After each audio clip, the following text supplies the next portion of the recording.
आज है 20 अक्टूबर 2024 दिन रविवार। Welcome back to clean news UP. चलिए देखते हैं उत्तर प्रदेश की 25 फटाफट बड़ी खबरों को। पीएम मोदी का वाराणसी दौरा, आज 6100 करोड़ रुपए की परियोजनाओं का करेंगे शुरुआत।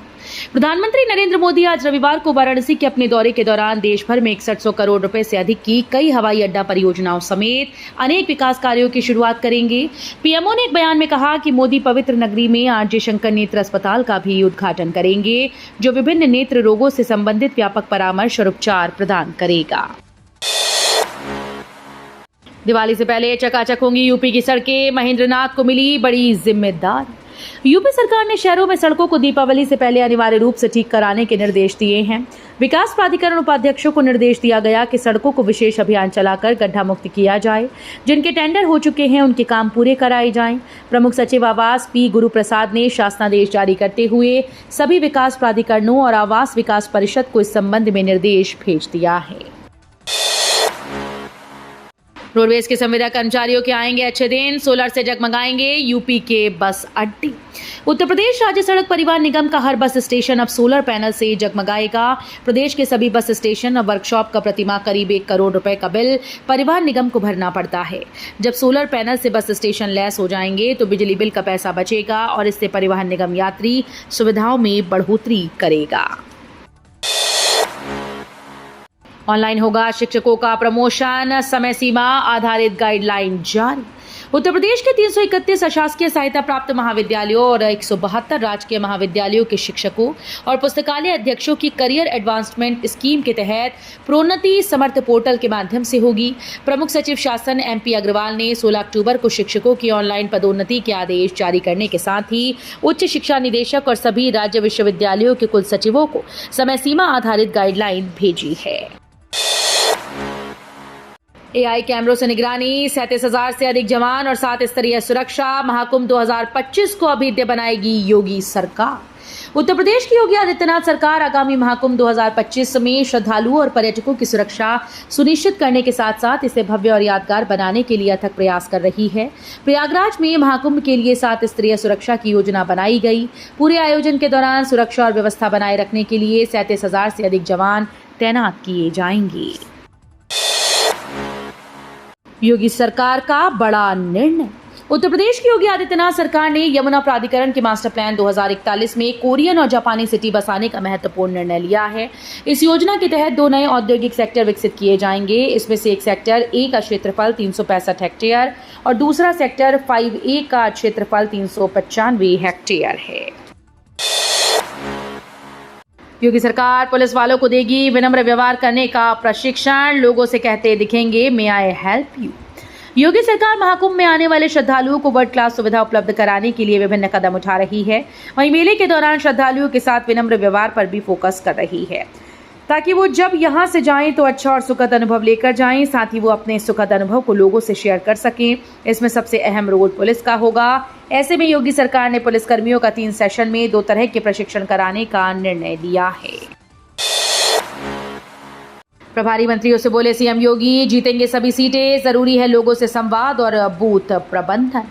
प्रदेश के 9 विधानसभा सीटों पर होने वाले उपचुनाव को लेकर मुख्यमंत्री योगी आदित्यनाथ ने उप मुख्यमंत्री, जिलों के प्रभारी मंत्री और भाजपा संगठन के पदाधिकारियों के साथ महत्वपूर्ण बैठक की। इस दौरान उपचुनाव को लेकर व्यापक विचार विमर्श हुआ और रणनीतियां तैयार की गईं। बैठक में मुख्यमंत्री ने सभी 9 सीटों पर उपचुनाव को जीतने के लिए मंत्री और पदाधिकारियों की जिम्मेदारियां भी निर्धारित की। दिवाली पर योगी सरकार का तोहफा, उज्ज्वला लाभार्थियों को निःशुल्क मिलेगा गैस सिलेंडर। प्रधानमंत्री उज्ज्वला योजना के लाभार्थियों के लिए खुशखबरी है। बीते वर्ष की तरह इस बार भी दिवाली पर प्रदेश सरकार की ओर से प्रधानमंत्री उज्ज्वला योजना के तहत पंजीकृत लाभार्थियों के गैस सिलेंडर मुफ्त भरने का शासनादेश जारी किया गया। हालांकि लाभार्थियों को पहले भुगतान करना होगा, बाद में बैंक खाते में रुपए भेजे जाएंगे। ग्रेटर नोएडा में अब ओलंपिक की तैयारी होगी। यहां बनेगा सबसे बड़ा स्पोर्ट्स पार्क। गौतम बुद्ध नगर की पहचान आज पूरे विश्व में है। नोएडा, ग्रेटर नोएडा ने उत्तर प्रदेश सरकार का सम्मान बढ़ाया है।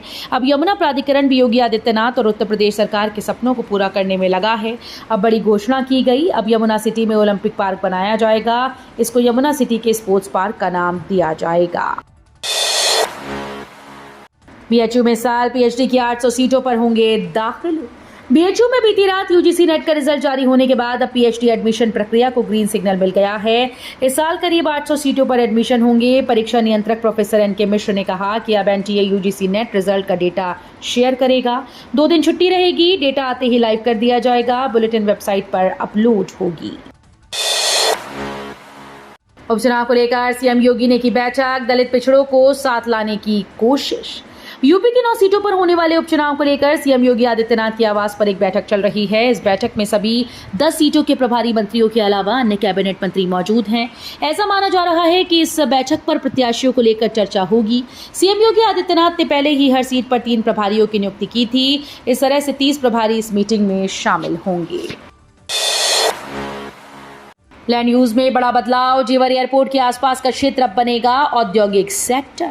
यमुना सिटी के मास्टर प्लान 2041 में जेवर एयरपोर्ट के आसपास के एरिया का लैंड यूज बदल दिया गया है।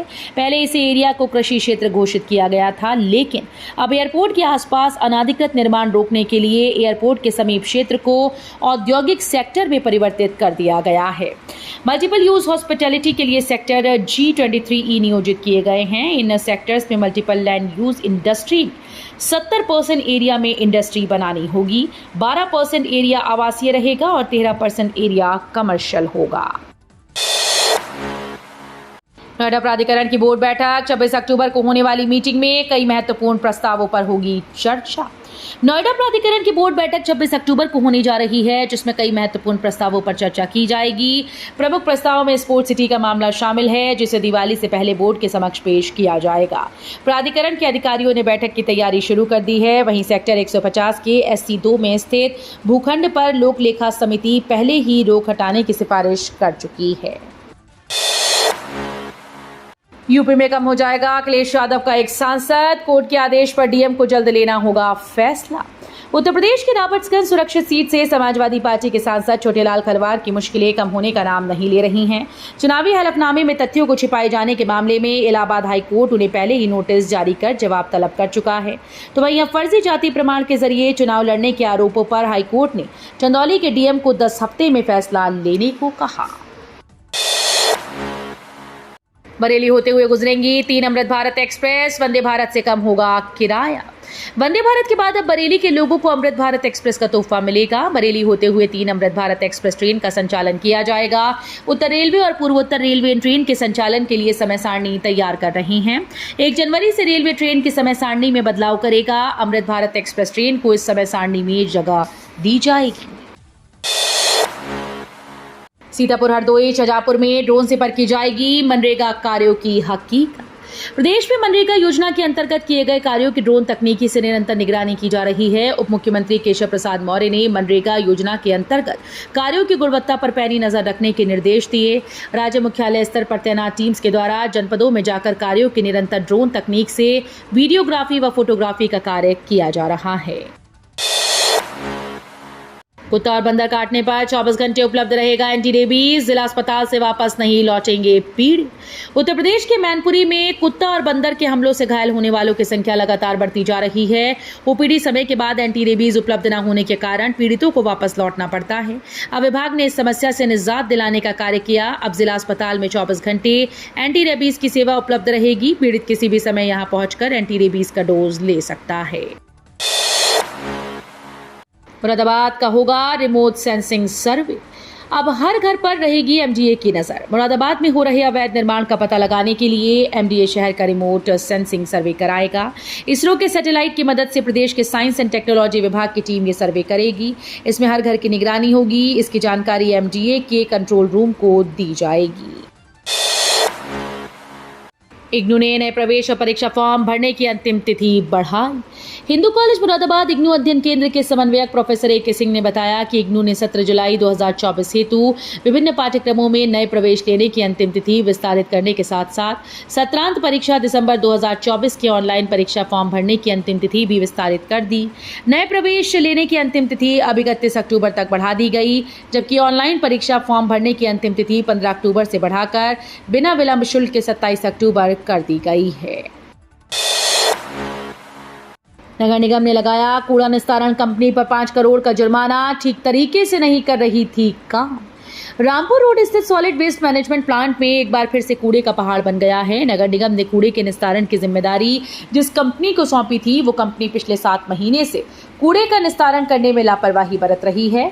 इस पर नगर निगम ने सख्ती दिखाते हुए कंपनी पर 5 करोड़ रुपए का जुर्माना लगा दिया। पीएचयू अस्पताल में मरीजों की सुरक्षा पर संकट, हृदय रोग विभाग के बिस्तरों का हो रहा गलत इस्तेमाल। बनारस हिंदू विश्वविद्यालय के हृदय रोग विभाग के प्रमुख प्रोफेसर ओम शंकर ने शनिवार को पत्रकारों से बातचीत में बीएचयू अस्पताल की गंभीर अनियमितताओं को उजागर किया। उन्होंने आरोप लगाया कि चिकित्सा अधीक्षक प्रोफेसर कैलाश कुमार के द्वारा हृदय रोगियों के लिए आवंटित ऑपरेशन थिएटर के बिस्तरों का गलत उपयोग कर आम मरीजों को भर्ती किया जा रहा है, जिससे हृदय रोगियों की जान जोखिम में पड़ रही है। इन कक्षाओं के लिए आने वाली हैं एनसीईआरटी की नई किताबें। अब नए तरीके से होगी पढ़ाई। राष्ट्रीय शैक्षिक अनुसंधान और प्रशिक्षण परिषद ने 2025-26 सत्र के लिए 4 और क्लासेस की किताबें लाने की तैयारी शुरू की। स्कूली शिक्षा के लिए नेशनल करिकुलम फ्रेमवर्क के आधार पर 2024-25 में सबसे पहले क्लास 3 और 6 की नई किताबें आई हैं और अगले वर्ष 4 क्लासेस की किताबें आएंगी। एनसीईआरटी ने विभिन्न राज्यों व केंद्र शासित प्रदेशों की निर्धारित भाषाओं में 79 प्राइमर विकसित किए गए हैं। इन शॉर्ट बुक से किसी भी भाषा को सीखने की शुरुआत होगी। जीवंत हुई संगम नगरी की दीवारें, 10 लाख स्क्वायर फीट में उकेरी जा रही सनातन संस्कृति। विश्व के सबसे बड़े सांस्कृतिक आयोजन महाकुंभ 2025 के पहले संगम नगरी को एक बड़े कैनवास में तब्दील कर दिया गया। प्रयागराज की दीवारों को धर्म, संस्कृति और आस्था के रंगों से सराबोर किया जा रहा है। प्रयागराज और देश भर से आए कलाकार दिन रात सनातन धर्म से जुड़े प्रतीकों को दीवारों पर उकेर रही हैं। 500 से ज्यादा सुरक्षाकर्मी आरएसएस के कार्यक्रम की करेंगे सुरक्षा। पैरामिलिट्री फोर्स की भी होगी तैनाती। मथुरा में राष्ट्रीय स्वयंसेवक संघ का 10 दिवसीय कार्यक्रम आज रविवार से शुरू हो जाएगा। संघ प्रमुख मोहन भागवत सहित तमाम बड़े पदाधिकारी परखम में स्थित गौशाला शनिवार की शाम पहुंच गए। इस कार्यक्रम की सुरक्षा में 500 से ज्यादा सुरक्षाकर्मी तैनात किए गए हैं। गौरतलब है कि परखम स्थित संघ की गौशाला पर यह कार्यक्रम आज रविवार से शुरू हो जाएगा। पूरे देश से संघ के करीब 400 पदाधिकारी यहां पहुंचे हैं। संघ प्रमुख मोहन भागवत शनिवार शाम को यहां पहुंच गए। तो ये थी आज की 25 फटाफट बड़ी खबरें। अगर आपको न्यूज पसंद आई हो तो वीडियो को लाइक और शेयर जरूर करें। धन्यवाद।